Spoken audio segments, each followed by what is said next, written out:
لیا گیا ہے۔ تو میں نے عرض کیا کہ چونکہ حضرت عیسیٰ علیہ الصلاۃ والسلام کے متعلق ہم سب کو جاننا سمجھنا اور ان کی سیرت، چونکہ ایک تو قرآن کے اندر ان کا بڑا ذکر ہے، دوسرا احادیث کے اندر ان کا تذکرہ ہے، تیسرا ہمارے عقیدے کے ساتھ بھی ان کا تعلق ہے،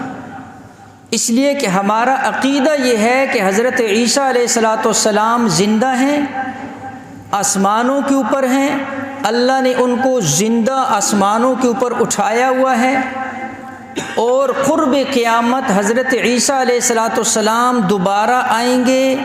لا الہ الا اللہ محمد رسول اللہ کا کلمہ پڑھیں گے،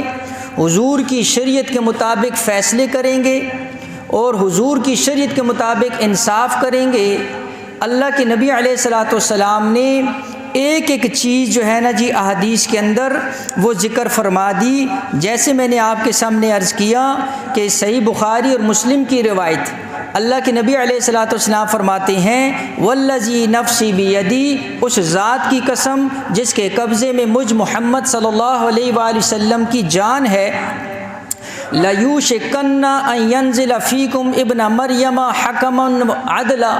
فرمایا کہ تم اس بات کو جان لو کہ تمہارے اندر ابن مریم یعنی حضرت عیسیٰ علیہ الصلاۃ والسلام دوبارہ نازل ہوں گے، اور وہ اپنا عدل اور انصاف کے ساتھ جو ہے نا جی حکومت کریں گے، فَيَكْسِرُ الصَّلِيبَ، اور جب وہ آئیں گے تو صلیب کو توڑیں گے۔ عیسائیت کی جو مذہبی نشان ہے، جو انہوں نے اس طرح کا ایک نشان بنایا ہوتا ہے، اس صلیب کو توڑیں گے، وَيَقْتُلَ الْخِنْزِيرَ، اور خنزیر کو قتل کر دیں گے، اس لیے کہ ان کے ہاں یہ ایک حلال ہے اور اس کو یہ کھاتے ہیں۔